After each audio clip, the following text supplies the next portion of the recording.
Sinimulan na po ang deliberasyon sa komite ng Kamara para sa 2025 National Budget. Unang tinalakay ang budget para sa pagbabayad ng utang ng Pilipinas na aabot sa halos 877 billion pesos. Yan ang pampagising na balita ni Marian Enriquez.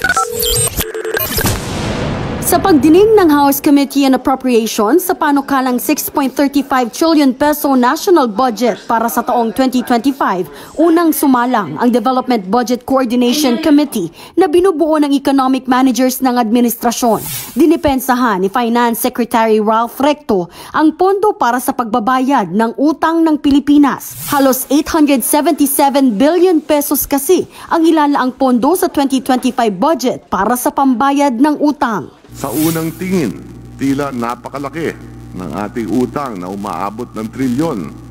Pero uulitin ko, hindi po tayo dapat mabahala dito dahil hindi nasusukat ang utang ng isang bansa base sa pagtingin lang sa aktwal na laki nito. Patuloy naman na mas lumalago ang ating ekonomiya.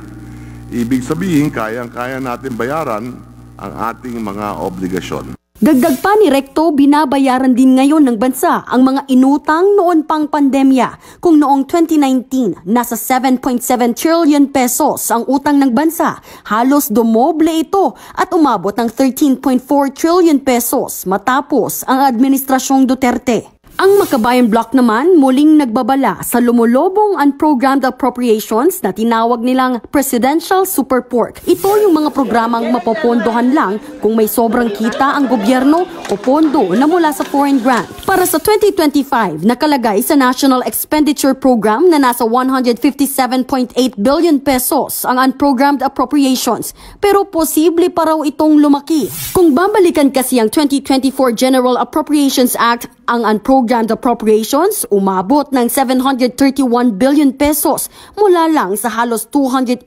billion pesos sa ilalim ng NEP. Kaya panawagan nila, itigil na ang pagkakaroon ng unprogrammed appropriations. Pero sagot ni House Speaker Martin Romualdez tungkol dito, I think we look at the definition. Wala naman talagang pork kasi that contemplates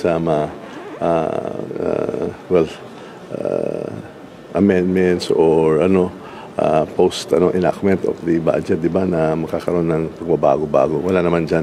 So, abangan na lang natin yung resolution. I think the Supreme Court will be judicious enough to handle this issue. Inaasahang matatapos ang deliberasyon para sa 2025 budget sa committee level hanggang September 9. Nagbabalita mula sa Frontline, Marian Enriquez, News 5.